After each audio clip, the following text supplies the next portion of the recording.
Broadcasting from Baltimore, Maryland, this is 5x3 Radio, where strength is for everyone. I'm your host, Emily Sokolinski, owner of 5x3 Training, a strength and conditioning gym in Baltimore, along with my co-host, Rebecca Fishburne, founder of Cornerstone Strength Maryland. Each week, Rebecca and I will discuss the ins and outs of strength training, why there is a no one-size-fits-all approach, and why strength is so important in our daily lives. Thanks for spending some time with us today. Now, on with the show. All right, hi everybody, welcome back to 5x3 Radio. Rebecca and I are here today. We were actually going to record this a couple days ago, but then there are trees being taken down outside of Rebecca's house. Yeah, so 2 days in a row. Once at my neighbor's and once at ours. Yeah, and then like I was saying, and today Todd's home, so it's a little noisy also because of that. So we'll see. But yeah, I mentioned that to Diego. I said we actually didn't record on Wednesday. He said, why? Oh, why not? I said, well, there's some noise outside of Rebecca's house. Trees were being taken down. He goes, just close the window. I was like, windows were closed because still here. He goes, she needs a better microphone. She needs a better sound canceling, whatever. I was like, well, I'm looking at microphones. Somebody might get a Christmas present this year. If you're very good, you get a Christmas present. They keep participating. That's right. You get a participation trophy. So we moved it to today, to Friday, and now there's actually not as much noise, which is great. So it's all good, and it's actually not 1,000 degrees in my room either. Finally, even with the sun coming in. So we thought we'd spend a little bit of time today talking about what's the best resistance program out there. I mean, yes, Rebecca and I are starting strength coaches. We love the program. We like barbells. We like teaching the lifts. But is that the only way, right? Is that the only way, this or the highway kind of thing?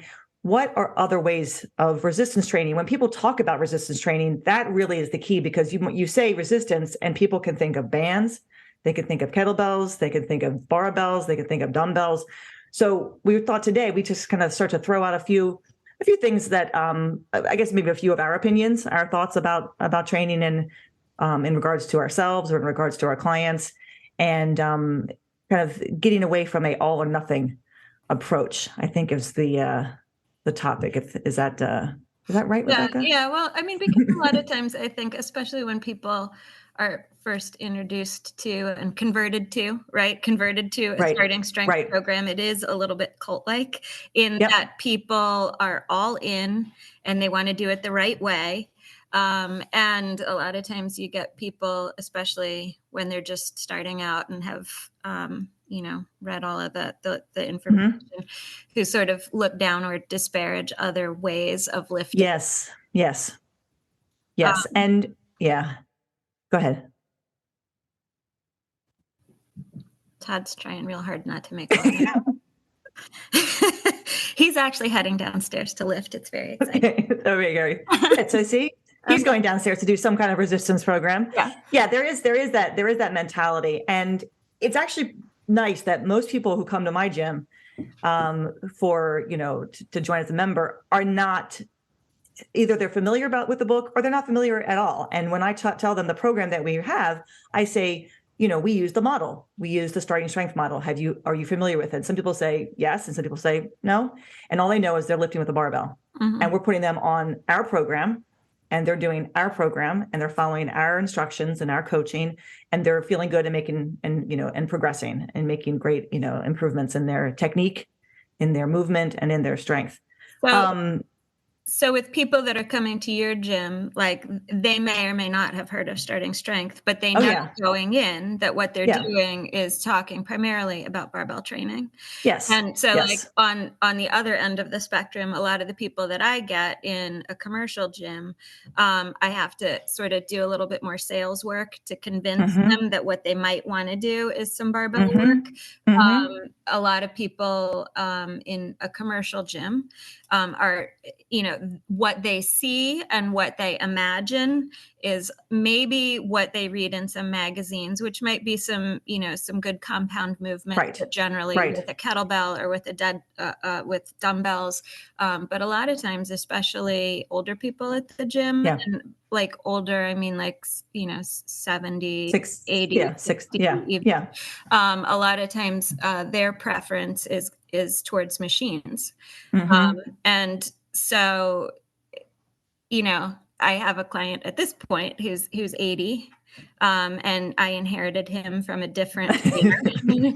And he came in with some pretty strong ideas of his own. He used to own a gym, and he's like, he said to me, "I know what I'm doing. I just need somebody to hold me accountable." Okay. Yeah. Fine. Okay. And he's not training in a way that I would necessarily design for someone. Right. But, and that's sort of like where I was sort of thinking about this topic. Yes. And one of the other trainers who knows me pretty well and knows my starting strength bent and bias was like, "Oh, those two together, that ought to be interesting." So I was sort of thinking about that. And go ahead. What were you going to say about? No, I think that's, you kind of hit it on the head. I mean, we both are strength coaches. We use barbell training as a way to get our clients stronger, help them move better. And that's why I opened my gym, right? I opened my gym because I just, Diego started the program first, and then I got on board with it. And this is after years of being in a gym, but, using machines, using dumbbells. Somehow this clicked better, right? It clicked for me. It was simple. It was doable. I could see my progress pretty quickly. We could help each other out. And then as I got better as a lifter myself, and I got better as a coach, it all kind of came together. And I really pursued this type of training simply because it's much more dosable than a dumbbell or a kettlebell, right? I mean, you can start very, very small. You can start with this very little weight with somebody, and get them moving better with that little bit of weight, and then incrementally add. So that's why I like training with barbells, because it is more natural human movement in a sense. Squatting and picking things up and putting things over your head. But it's intimidating. Yeah. It can be intimidating. Along those lines, though, too, about like if we're espousing the benefits of barbells or whatever, right? You can start someone at a lighter weight. It's easily dosable. Another really big factor for me, I'm 5'1", and I think I'm 5'4", right? So when like someone my size tries to use any of the machines in the gym, they're not built for my size anyway. So one of the things that's great about barbells, but I think you could probably also say the same of kettlebells or dumbbells, is that the movement pattern is my own. It's not me having to conform to a movement pattern that is established by a machine that's built for something much bigger than myself. So that for me is always like a big selling point. Yeah. And that's and many of those really expensive machines are very piss poor in their design. We don't work out when we're on vacation, right? But we always, if there's like, if we're in a hotel, we check out the gym, we like to kind of see what's going on. So when we were recently away, the gym at the hotel in Prague, was actually pretty amazing. They had 2 benches, they had a squat rack, they had dumbbells. Diego actually got a workout in, but the leg press machine was horrible. There's no actual range of motion. You get like such little range of motion. And that's with any of the machines. When we were in, I think, Toronto a couple summers ago, we went to the hotel gym, and all the machines were so horrible. Like, just you couldn't get full range of motion on any of the machines. And it puts you in various positions that were very uncomfortable. So I tend to machines tend to be not really they can be a good gateway to starting a strength training program if that's all you have. But ideally, maybe you're mixing it up between a machine exercise and then more free weight exercises. Free weights can be dumbbells, kettlebells, and barbells. I was actually just putting together my new presentation for the older population, because I'm trying to do a few talks in the new year, hopefully, to kind of gain more, more interest from older clientele. And I was redoing the presentation I did 3 years ago, and I have a section that talks about body weight exercises are good to a point, machines are good to a point, kettlebells are good to a point, right? And why barbells are such a good tool, a good tool to use. Yeah. I don't want to say a better tool, and I think that's the thing. Is like, is it the best way? I think it's the way that's going to give you the success that you want, and where you're going to make the most progress. Ideally, weights, machines are not necessarily the way to go completely. I think that there's a place and time for that. But if I'm going to get somebody older squatting or deadlifting, I want to use a bar. Yeah, I have a 10-pound bar. I can make a bar as light as 20 pounds for somebody. If they need lighter than that, that's a pretty deconditioned, weak person. Well, maybe they all they can do is pick up something off the floor, like a light box. There's that too. Okay, we can start there. But I like being able to use a bar because it just is a little bit more natural. Yeah. I will say my 80-year-old now that that came with his program, and it is largely machine based. Mm-hmm. One reason I think for him maybe machines are decent is he gets dizzy, or his balance is. Yeah. So, there are some things that I've sort of added in or snuck into his program a little bit. And there's some things some movements that he'll just completely not want to do. And I think for very good reason. I haven't seen him have, a dizzy spell or anything like that. But right. I sure wouldn't want him falling. No. I have clients who've been dealing with a lot of vertigo over the past couple of years. And one of my 80-year-olds, one of my clients just turned 81. And she definitely has had bouts of vertigo. So when she comes in and she's been dealing with vertigo, there's certain exercises that she just avoids, like overhead pressing. Yeah. I actually have another client who has a history of syncope episodes, who, when she overhead presses, a lot of times has to do it from a seated position. Sure. Yeah. There's that too. Yep. Oh. Yeah. That's a reasonable argument for using machines. And maybe if that's your regular condition, then maybe. Yes. And I think, again, right way, wrong way. I think getting people to get out, go to a gym, go to their home gym, or go to the gym at the, in your apartment building, or is going to be good for them. Right. Would that be something that we would put somebody on, as far as like maybe it's the best way? No, I think plenty of people can learn how to pick up weight off the floor. They can squat their own body weight even without even using any weights, just squatting, learning how to squat, doing step ups, learning how to press something over your head, whether it's a barbell or a dumbbell. That's going to be so much more beneficial than sitting down and, curling your legs back. And it's good for people who are already doing the other stuff, right? Yeah. The big work. I think, and this is where you and I both sort of come back to the point where the answer to the question, what is the best type of strength training program for a person? The best type of program is the program a person will do consistently. Exactly. So compliance. For any reason, whether it's because of vertigo or syncope, or however you pronounce that, or because of just personal comfort level, or because that's what a person is familiar with, and that's what's available to them. If they're going to use dumbbells, kettlebells, machines for those reasons, fine, have at it, as long as you're being consistent. Is that what you or I would necessarily choose for a person? No, we would probably try and get them as close to the starting strength model as we're able to, based on whatever their movement restrictions are. But sort of along those lines too, like I get a lot of times I'll get questions from people who are interested in online coaching, and they're build a home gym. They don't have it yet, but they do have access to other strength training implements.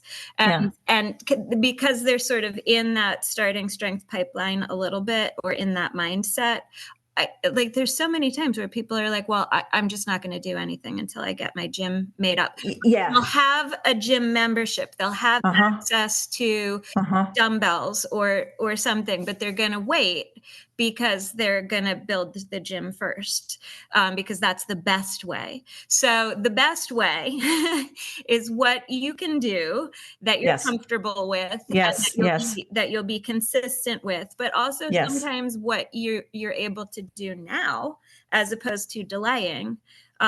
Because sometimes even if you're able to just get started with something that's less than ideal than what you intend to be doing, you're still you're creating and reinforcing that habit, which is also, a good place to start. If you could see me nodding my head, it's about to like fall a little off bobble my doll, a little bobblehead. Well, because you brought up such a great point, and this is hard for people to sometimes wrap their heads around, and even some coaches who want to start working with people, like, well, my client doesn't have the equipment yet. Well, what equipment do they have? Oh, they have got dumbbells and bands. Great. Start them there. Like, don't wait for them to get the equipment. It's like waiting for someone saying, well, I have to wait till I'm strong enough to come to the gym. Yeah. I mean, how often I have to wait till I'm in shape. I have to wait till I'm in shape to come to the gym. No, you don't. You don't have to be in shape. You don't have to be in any shape. You have to be here. You have to show up and be consistent and be compliant, because compliance, as Diego says, it could be the dumbest program on earth. But if you follow it, and you follow it consistently and you're complying with it, you will make progress. You'll do something. Something will change, right? I mean, a person can get stronger biking, getting on a stationary bike if they're consistent with it, right? Is that resistance training? Well, yeah, I mean, you can turn up the knob and make your legs work a little faster, but any novice, any beginner person is going to get a little bit stronger just even by biking. The next level is, of course, actual resistance work, in whatever form or shape that is. People come to us for barbell training. That's because we advertise barbell training, right? That's because we advertise it. We like it. We want people to do it. We want people to experience it. Does everybody come in right away and use a barbell on the first day? 95% of the time, yes. But then you have that 5% population who they can't do a bodyweight squat. I mean, I had a 30-year-old come in, 30-some who couldn't do a bodyweight squat, fell over. So did basically box squats, bodyweight box squats for almost a month. To gain some semblance of, of strength in the legs and movement, just learning the movement pattern. My 85-year-old who I coach online is at home and, in her house.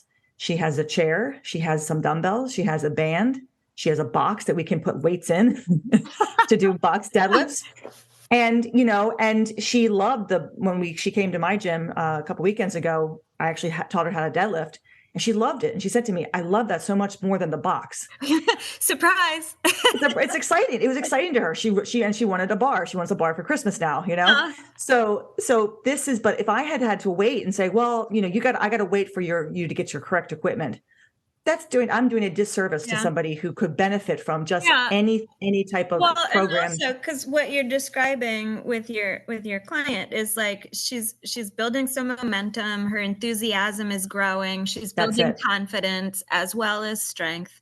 And so that's all great. And the other thing too is, like, for a lot of people, if their intention is to build their own home gym, that's a pretty big financial investment. Yes. And then people kind of get hung up on, if they do need a modification or have an issue, maybe they need a specialty bar that can be more expensive. And so, until you get all of that chunk of change set aside, or you start out with what you think you're going to need and then find out, oh, I actually need a training bar to do overhead press. I should have gotten that.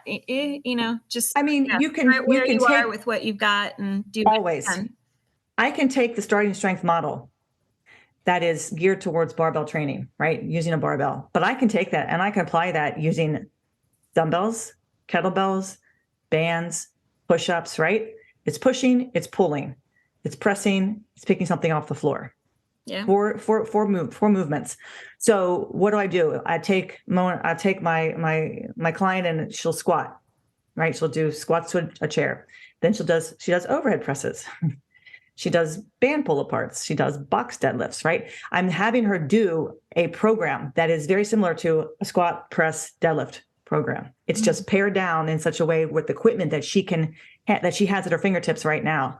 So ideally, yes, you move towards maybe using a barbell, but if you are not one who knows how to lift that weight properly, that's where a coach comes in, right? Coaches help you. A good coach can help you get into the correct form, can program you, can put you on a good path. Many people don't have access to a coach. If they don't, they're trying things out on their own. They're experimenting. That's when things can go wrong, especially with programming. It always comes down to programming. But you can program any type of training, any type of resistance training to get started. And let's say you get started and you really like it and you like using your dumbbells and your kettlebell. Fine. Stick with it. You're doing something as long as it's progressing, as long as you're progressing the program and not just repeating the same thing over and over again. Maybe you seek out a coach to help you with that particular program. Any coach who's a good enough coach will say, great, you have what? Fantastic. I can help you. Not, well, you don't have a barbell? Well, I'm sorry. Yeah, so I guess you can't do them. Right. And that was the mindset a couple of years ago, which was don't have a barbell, can't do a barbell program. Why NTDP? Well, I mean, the thing is that, COVID was here and things were shut down and gyms were shut down and not everybody has a space to like put a rack together and so you use what you have. The goal is consistency. The goal is doing something. The goal is moving your body. Right. And sometimes taking a break from that barbell is good. Right. And doing something different, trying something new, learning a new movement. The strength, you're building the strength there. You can always go back to the barbell. You can incorporate the barbell with the dumbbells. I mean, there's so many different ways to do a program. People, as you said in the beginning, people get caught up in that mindset of this is the program. Yeah, like if I'm not doing this correctly, or it's not worth my time. If I'm not doing this, I might as well not do anything. We had a camp this past Sunday, and at our Q&A and programming, we were talking about just this programming and training. And we had somebody who has a very tough job where in the summer it's nonstop. It's just they're so busy that being able to kind of carve out an hour and a half, hour and 15 minutes to train is really impossible. So they wait until the winter to do all their training. Then they're sore and they can't sleep, and they keep doing a novice linear progression every single year like that. So Diego said, "Do you have 30 minutes?" Yeah. He goes, "Good. Then do something." Squat or bench or deadlift or press, do one lift. And it was like this kind of like look of, I can do just one lift. Yeah. Yes, you can do just one lift. So this is important too. And I think people forget. And I said, I own a gym. If I told my clients every time they come in, they have to do one bump, bump, bump. And if they don't, they can't join. I'm not going to have a gym, because adults have lives. We're busy. And I want people to do something. And I want people to get into a consistent routine. So if that means breaking it up into 2 lifts, 1 lift, if it's morning and evening, you're still, and you're consistent with it and you're complying with it, you're going to feel much better. Instead of trying to cram everything in and do a 2-hour workout when you don't have 2 hours, and grinding out every reps, there's just such a disconnect to, well, if I'm not doing 3 lifts, am I doing the program? And that's where people get stuck. They get stuck in that. They get stuck in that route. And I think that's what you're seeing, what you hear and see, and maybe from people, because that's what I hear from people who are invested in this program. But if I'm not doing 3 lifts, am I actually lifting? Yes. Yeah. Yes. It's okay to go into the gym and press and leave. I mean, that's, you're doing your body, you'll feel better, but you're also staying consistent. And you and I keep coming back to that, but consistency and compliance, those are Diego's 2 big words. Yeah. So the best program, the top characteristic is one that a person is able to consistently stick to. Yes. Then sort of secondarily, something that reflects the model, the starting strength model, as closely as possible. Yes. That might vary based on equipment available. That might vary based on time available. So the programming could look different. And when you're talking about those movements, like, you've talked about basically your deadlift is, like a hip hinge movement, the squat is knee bend movement. Right. But in the program, 2 pushing movements, you've got a horizontal push and a vertical push. A lot of times when people get to the point where they're adding a pull up in there, then they've got, a vertical chin-ups, pull as well, or a chin up. Sometimes people will add a row in there to get like a horizontal. Is that what I mean? Row. Pull, right? Yep. But those types of movements, ones that are compound movements, that you can do with whatever implements you have available, are going to be preferable. Like when you have a choice of, if you have a choice of machines, or if you feel like machines are where your comfort level is and that's what is available to you, you can kind of apply that same filter to which machines you would choose. Like I would always put a person on a leg press over like a leg extension or a leg curl, right? Because the leg press is going to be a more compound movement. You're getting quads, hamstrings, glutes, adductor. Did I say? Yeah, adductors, abductors. You're getting all of that together, especially if you're able to lower the seat or the, depends which direction, if it's a seat leg press or laying down on the floor leg press, but depending on how much range of motion you can get, but that's always going to be better than working single muscle groups at a time.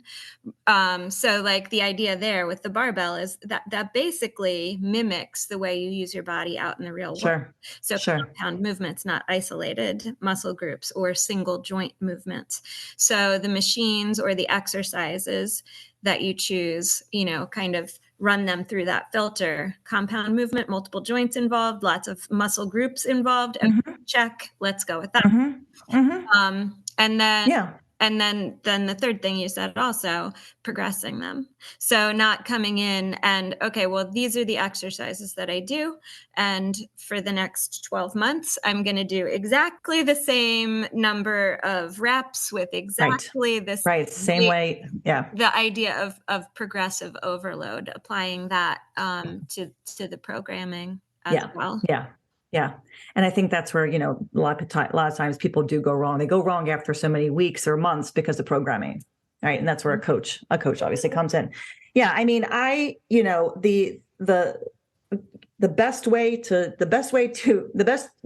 best strength program for you is the one that you can stick to. Yeah. As Rebecca said, that's really what it comes down to. I mean, I can take squat, press, bench, deadlift, and I can do a goblet squat, and I can do dumbbell bench, dumbbell press, RDLs for my hinging. I mean, that's basically, and I can progress all that, and I can get a fine session, and I can see progress, probably week to week if I stick with those movements and I slowly add either more reps or a little bit more weight.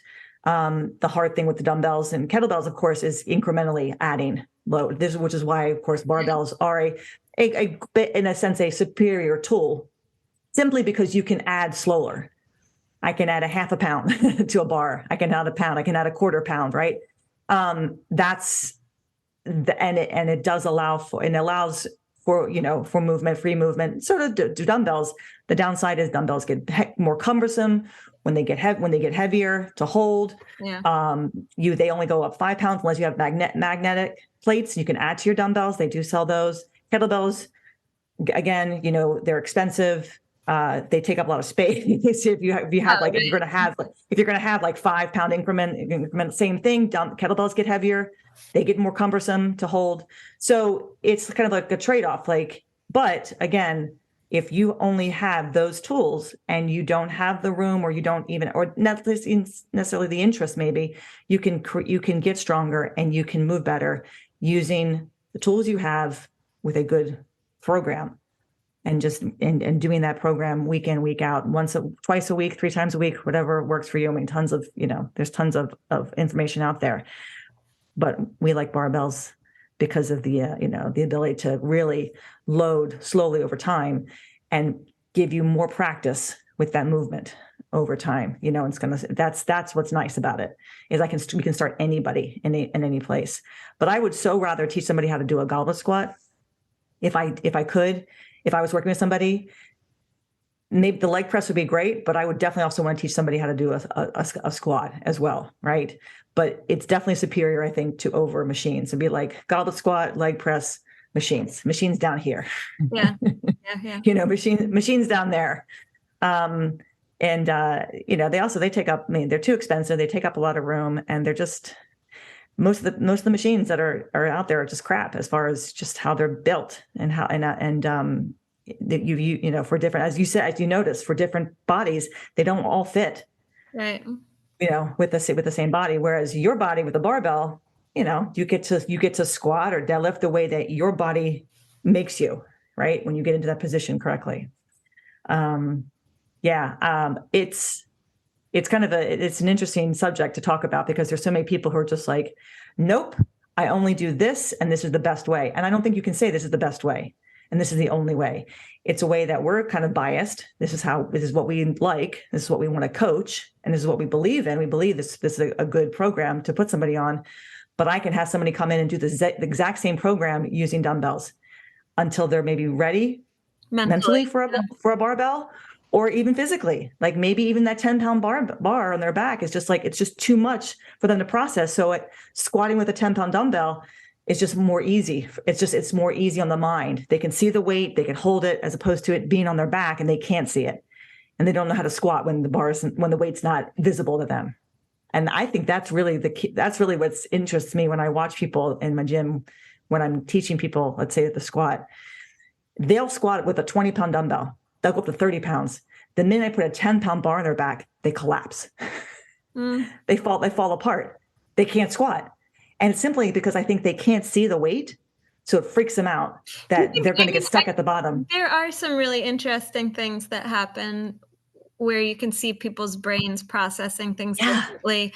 I wonder though too, like that the angles are slightly different, obviously. Like sometimes I think that throws people off initially just a little bit, like figuring out their balance or their angle. But yes. Like I think the thing that is interesting to watch people do is learning how to retract and depress their shoulders, right? Which is something that you're doing in all the lifts. Yeah. And that's difficult. When you put them in a different orientation to gravity, like you ask them to do that when they're deadlifting and their brain explodes or something. Yeah. Like it seems to make the most sense for people initially when they're on the bench pressing, I guess, because they've got like the tactile cue of the bench, like sort of, oh, okay, it's just the top of my shoulders touching. I guess I'm doing it right. Or, when they're trying to, sandwich themselves under the bar for a low bar back squat. Yeah, everybody can bench. Everybody can bench. Everybody can almost everybody. Almost everybody. I've had almost everybody. Okay, you've had some. I've had a few. I mean, but everybody lies down, and that's like they're not afraid of the weight.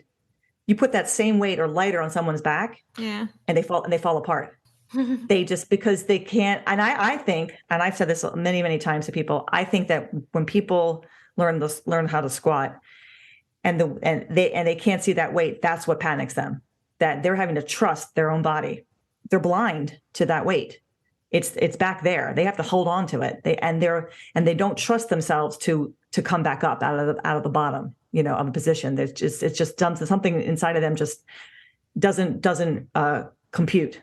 If I put them in a front squat, I guarantee you they would come up. And I think that all the other lifts, nobody ever worries about the pressing or benching or deadlifting because you can see it, but you can't see that weight in your back. So there's a lot of trust that you're walking backwards, for one thing. You're looking at the ground.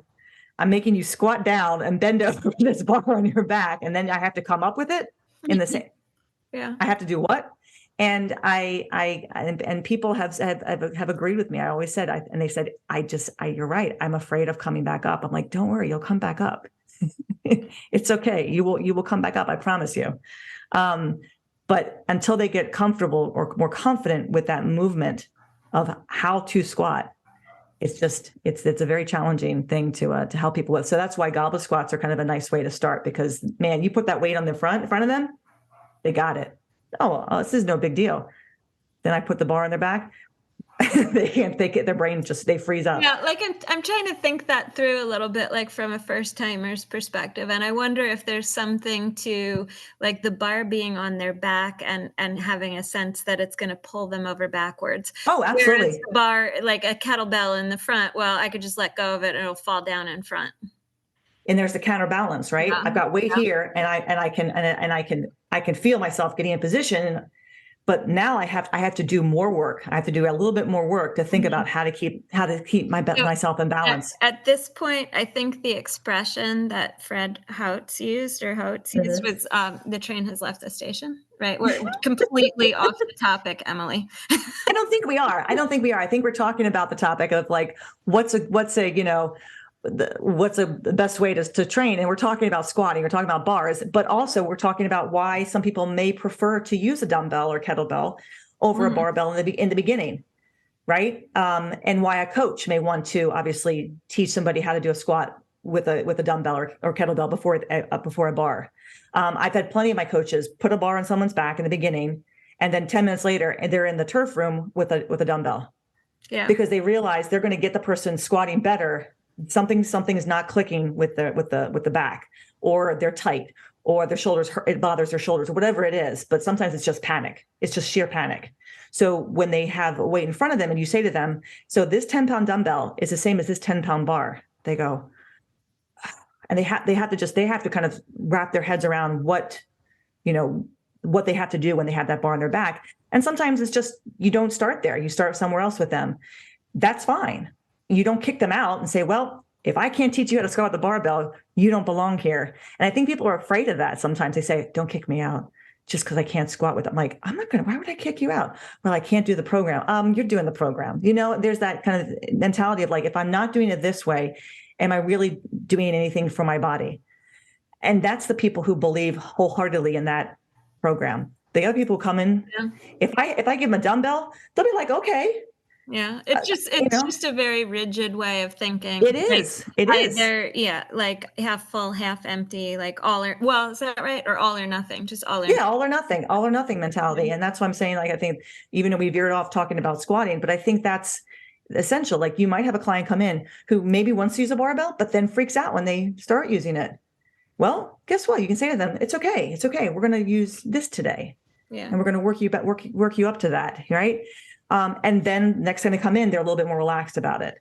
And that's where, like, even with the stated goal of starting strength, getting a person as strong as possible, as quickly as possible, as much range of motion, greatest effective range of motion on and on, right? But like, to me, I always think about that bit in there, as quickly as possible, depends on so many factors. Oh yeah. Right? And so it can depend on what equipment you have available. It can depend on your mindset. It can depend on your schedule and your time availability. And that's okay. Like I've talked before about this idea of a pre-NLP, right? Like, there's a lot of guys who started lifting, quote unquote, the wrong way when they were 17 years old in high school with their football coach or whatever. Right. And they discover starting strength in their 30s, and now they're lifting the right way. But, meanwhile, they had 15 years of playing around in the gym, being comfortable in that space. For women, a lot of times coming into the gym the first time and like, oh, here are the barbells. Here are all the people who use barbells who've been using them for 15 years. And we want you to just feel comfortable because you have every right to be here as anyone else. That's right. But it takes some time for a lot of people to get to where they feel comfortable. And that's okay. And that's okay. And you have to find the right environment for you to feel okay in that, and I think that's important, the right place, the right coach, the right gym to feel comfortable, to get comfortable, to not be intimidated. I think a lot of my older clients who come to us, I mean, they're comfortable, they know that they belong there because they're treated as everybody else, right? They're coached the same way. Are they programmed differently? Sure, to some extent, but honestly, they're programmed the same way I would program anybody who needs that weight, who needs that programming, who needs to pull back a little bit on their lifts, who needs a accessory exercise, who needs a modification. That's across the board. Doesn't matter if you're 80, 30, 25, 17, you're going to, you're going to figure out what program to put you on and make sure that you are consistent with that program, compliant with that program, not going rogue, and not doing 100 exercises and then wondering why you're not progressing. We had someone else at the camp who was asking about wanting his squat to go up. So talked about his schedule, what he does. Well, he does one big lift a week and a whole bunch of accessory work and assistance work. And Diego's like, but you want your squat to go up? Yes. But then you need to squat more. It's like, you have to pick your goal. If your goal is to lift heavy, then yes, you need to get a barbell. You need to have the right equipment. You need to have a gym. You need to have a rack. You need to maybe even have a coach. If your goal is to start a strength training program and you have dumbbells and kettlebells, great. Start there, get a coach or look for a program, but start and do something, right? Start to kind of be consistent with practicing the movement. I was thinking about one of my online clients who, when he started with me, he had been a client at our gym way back when we had the old place. And then he moved down to Florida. With me, it was like Kentucky first, something like that. And then in Florida, and he wanted to get started and he wanted to do a barbell program. He didn't have his rack just yet. He didn't have any equipment except his dumbbells and his bench, and bands. So you know what I did? I started him on goblet squats and dumbbell bench and dumbbell rows. And I think we might've done RDLs or something like that because he had done my basic training class, which is, we do all those exercises, right? Mm-hmm. And then about a month later, he got his rack and his bar. So we put all that to the side and now we squatted with a bar and we deadlifted with a bar and it was all coached online. I never saw him in person. I knew how he moved from the last time I'd seen him, but it had been a while, but we started him on the program with the equipment he had. And then the minute he got the other equipment, we put those weights away and picked up the bar. And he's doing great. And he did great. So he did something. He wanted to get started. He didn't want to wait until he got his equipment. I didn't want him to wait. I wanted him to get into the consistency of training. Yeah. As you mentioned. And that's so important, I think, is that is building that consistency week in and week out of, I'm doing something. I'm going for a walk. I'm taking a bike ride. I'm going to lift my weights. I have my program. So it was that was the best way for him to start. It was a great way for him to start. He got into a mindset of what I'm going to be doing, what the lifts are going to be like, what the program's going to look like. And, I think that's, people sometimes get away from that. They forget that that barbell doesn't have to be part of it. It doesn't have to be in your program. Yeah. If you don't want it to be. Yeah. You can make arguments for what is like empirically the best, but really what you're trying to find is what is best for you. And you don't want perfection to get in the way of good enough, right? Like, so what is the best for me right now? Find something and get started, do what you can with what you've got. Build a habit, be consistent. Yes. I think from there. I think, and I think you're absolutely right. When people say resistance training, there is that kind of like, well, what are we talking about? And I know that when we talk about it, we're talking about a barbell program, barbell training, but that might not be what people have in mind. And that's okay. I mean, I think that is a good way to go. I want to encourage all my clients who come in to train with me to experience working with the bar, to realize it's not as intimidating as they thought it was, and that they actually probably will enjoy it even more. Right. When my 85-year-old came in last couple of weeks ago and she deadlifted with the bar, she said to me the other day, she goes, I love that bar. That was so much better than this box. Mm-hmm. Yeah. I'm like, it is.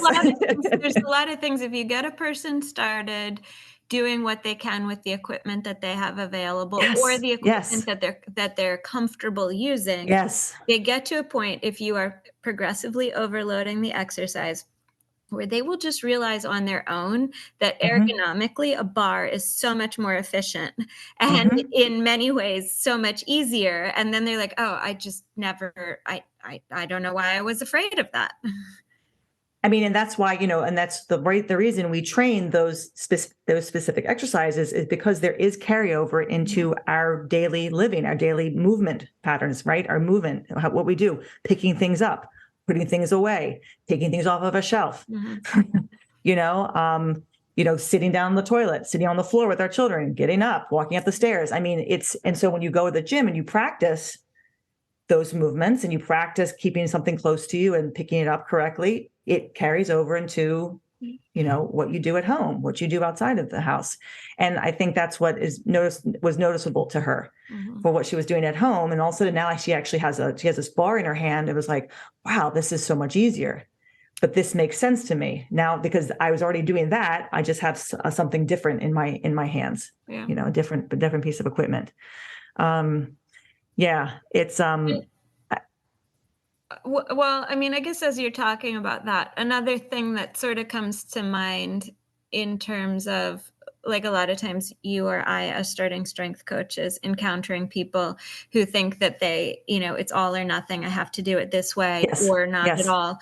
Yes. But also, someone with that rigid way of thinking, if they want to get a loved one started with barbells, similarly, applying that rigid thinking to getting someone else started, you got to be careful with that too. Like a lot of times, I guess, there's the sense of, well, that's so silly. Why are you going to do that silly exercise? Or, if that's what somebody is comfortable with and you want them to start doing barbell training, encourage what they're doing, even if it is not what you believe to be optimal or the quote unquote best way to do an exercise. Encourage what they're doing, offer, other options if they express interest, or, offer help if they're looking for it. But like, definitely not, chastise or look down on someone who at that point in time is afraid of barbells, doesn't want to use barbells, is doing what you think of as, I don't know, doesn't the term like silly ass exercise get tossed around, or that sort of thing? Like, you can talk about, like, just like you're describing, the carryover to real life about compound movements. And when they're doing those movements out in the wild, say, oh, look, that's just like a deadlift or whatever. But having that sort of rigid thinking when you're trying to approach somebody else, or what's the best for somebody else. Yes. Being consistent, and they're doing some strength training. Yes. You can't have that. I mean, having that rigid approach doesn't allow you to really work with too many people, right? Because you're going to have people who won't be able to get into that position for a while. And you're going to have to find something else for them to do, because you'd like to work. I'd hope that you would still like to work with them, and you'd want to see them make progress. So if they can't use the bar for squatting, it's not throw your hands up in the air and say, well, I guess you can't squat. No, I guess we're going to use something else instead of this, because you can't physically get into the position. So I'm going to find something else that's going to work for you. I'm going to use a safety bar or a camber bar or a dumbbell or a kettlebell. I'm going to find something else for you because I want you to squat. And the client would be like, great, this person hasn't given up on me. I don't feel like a failure. I don't belong here. No, I do belong here, right? Because that could be something that somebody could think that. I have a client who has a medical condition, and it's gotten to a point where her low back is really causing her a lot of stress, because it's pulling on the front of her. So deadlifts, squatting feels great, right? At the bottom of the position, that feels great, but not deadlifts. And she's almost got a situation that she's not pregnant, but she has that appearance, right? And she has the symptoms that kind of go along with it, like the sore low back because the weight is pulling you in the front, right? So I picked out the trap bar.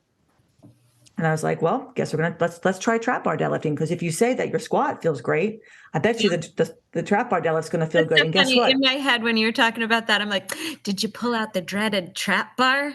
I did. I pulled out the trap bar, and I said, I bet you anything this will feel okay, because she was ready to do the leg press. I said, the leg press is not the same as a deadlift. Like, I'd like you to do some type of deadlifting if we can. We did the trap bar, nothing. Felt absolutely nothing. Why?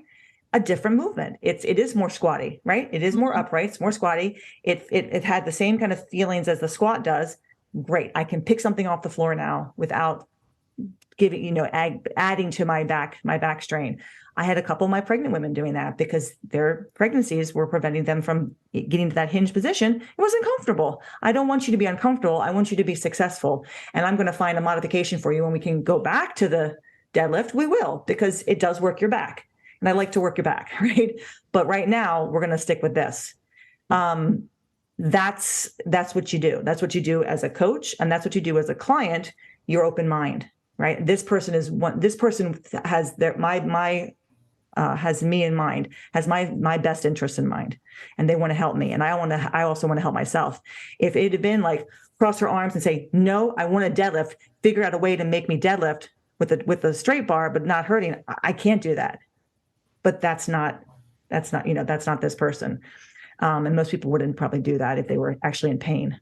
Hopefully they would want to stop. But some people don't. Some people are so hell-bent on using that piece of equipment that they will push through pain instead of giving it up and trying something new. And that is a mentality that I really have to just, I can't get behind that, because you're doing it such a disservice to yourself. Because if you think that there's this all or nothing attitude, that's a pretty common one, right? Yeah. All or nothing. I'm all or nothing. So it's not going to get you very far. Better to be able to think outside the box, and know that you're doing right by your body, no matter what you're doing, to a point, right? As long as it's putting you in the right direction and making you successful. Yeah. Yeah. I know. There's sometimes people I want to slap. Emily, but I think that might be a common theme. Yeah. For various reasons. I want to hurt people sometimes. I know that I've gotten a lot. I mean, I know that we both enjoy this. I mean, I obviously enjoy what I do. I enjoy the training. I enjoy using, the equipment. But, as I get older, and now I'm older, I just had a birthday this past Tuesday. My body has to adapt. You're still a youngster, Emily. I'm still young. Of course, I'm still young. I'm not quite 50 yet. Next year. But, I definitely don't feel the way I did 10 years ago. Yeah. I'll say that. Yeah. I don't feel the way I did 10 years ago. So I have to be honest with myself and learn to adapt. Diego is having to do a lot of that with himself. His elbow's been killing him. So he's been trying to get back to benching. And then he came in yesterday and he was doing some single arm work. And he said, I feel so weak. I'm going to go back to what worked for me, which was dumbbell benching and dumbbell pressing. And, he felt better. He himself, he thought he looked better. Now he just feels defeated, and everything bothers him. 5 years ago, it wasn't that bad, but you start to have to find your limitations and be open-minded to trying something new and doing something different that's still going to yield a very similar result. Yeah. More, good strength. Yeah. So good topic.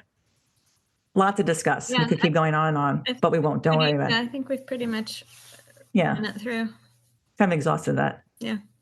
Yeah. So if those who have been listening today, if you've got any comments or questions, or just want to share an anecdote with us about your own lifting, your own training, and what we've talked about, we'd be happy to hear from you. Stronger Together is coming up in a couple weeks. That's our December 3rd partner strength meet. We've got about 22 lifters, so 11 teams. You still have space. Should go by. We still have space, but honestly, I think I like that number. Yeah. It'll go by fast. Speedy. We'll have Speedy Gonzalez kind of powerlifting meet. We'll be auctioning off a couple items, as we always do for the music therapy program at Gilchrist. In our show notes, there'll be a link to Gilchrist Hospice, the donation page. You can make a donation there. No amount is, of course, too small. Whatever you could choose to donate would be wonderful. The music therapy program is pretty much only runs on philanthropy, so it is not. Wow. It's not really part of the Medicare or Medicaid or insurance. It's really people who have donated and kept it alive. And there are 3 music therapists, and they're absolutely lovely ladies. One of them being my sister's best friend from high school. Oh, that's awesome. Yeah. Lacey. Yeah. So any amount you want to donate would be wonderful. The contest is December 3rd, and we'll be taking donations up through December 3rd into December 5th. I'm sorry, December 4th. So that's in our show notes. Thanks again for joining us today. And if you want to reach either one of us, you can always reach me at Emily@5by3.com or Rebecca at cornerstonestrengthmaryland@gmail.com. We'd happy to answer any questions you have or share a topic of yours and discuss that on our podcast. We'd like that too. We always appreciate people who are listening and want to hear something specific. And we will definitely look at the topic and talk about it. So join us in a couple weeks for our next one. And we'll be off, I think we decided a couple weeks in December. We probably won't be doing a couple podcasts just because of the holidays. So up through like the middle of December, and then we'll take a couple weeks off to enjoy the holidays. Yeah. All right. Thanks, everybody. Have a great week, and we'll be talking to you soon. Bye. Take care. Bye-bye. Thanks for listening to 5x3 Radio with Emily and Rebecca. If you like our show and want to know more about 5x3 training, please visit us at www.5, that's F-I-V-E, the letter X, the number 3.com. You can also find us on Facebook and Instagram. To learn more about Rebecca, please visit her website, cornerstonestrengthmaryland.com. Thanks for listening and have a great week.